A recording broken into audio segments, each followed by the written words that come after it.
Un bateau, un virus mortel et aucune échappatoire. Ces 5 apprentis scaphandriers sont pris au piège. Négus est reconnaissable à son odeur très macabre. Le temps d'incubation du virus est de 4 heures. Passé ce délai, Négus attaque aux organes et provoque la mort instantanée. C'est sympathique. Ils ont 4 heures pour sauver leur vie. L'antidote se cache quelque part au fond de l'eau. Voici un escape game bien particulier, un jeu d'évasion qui se déroule normalement dans une pièce fermée. Mais ce scénario 100% subaquatique a été spécialement conçu pour l'École nationale des scaphandriers.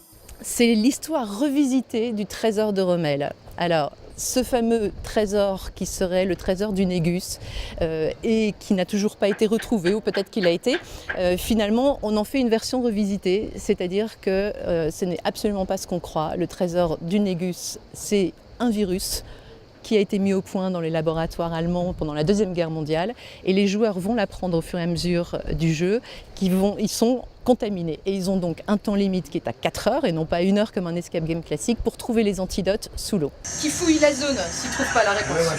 Les gars, il faut fouiller la zone. Dans cette course contre la montre, l'équipe doit rester soudée pour trouver chacune des solutions. Qu'est-ce que vous pouvez faire pour le récupérer l'indice? Il nous faudrait la canne à air pour que tu mettes de l'air dans le Ok, bien reçu. Un mélange de stratégie et de technique qui permet à ces élèves de pratiquer les différents gestes de leur métier. Soudure, découpage, perforation, tous ces procédés sont nécessaires pour dénicher l'antidote qui les sauvera. C'est un truc marrant, je veux dire, si tu prends comme dans les études sup ou dans toutes les écoles, en fait, t'as toujours un petit jeu à la fin avec tous tes collègues. Et c'est vrai que là c'est bien, du coup on revoit tout ce qu'on a fait, la soudure, la découpe, le levage, donc ouais non, franchement c'est intéressant. Au large de Saint-Mandrier, ce lieu d'entraînement s'est transformé en terrain de jeu. Un moment ludique, mais qui permet avant tout d'examiner les futurs scaphandriers. C'est un outil pédagogique qu'on utilise en fin de formation et qui nous permet de faire une synthèse de tous les acquis de nos élèves. Donc ils vont faire du découpage, de la soudure, ils vont casser du béton, ils vont déplacer des corps sous l'eau, etc.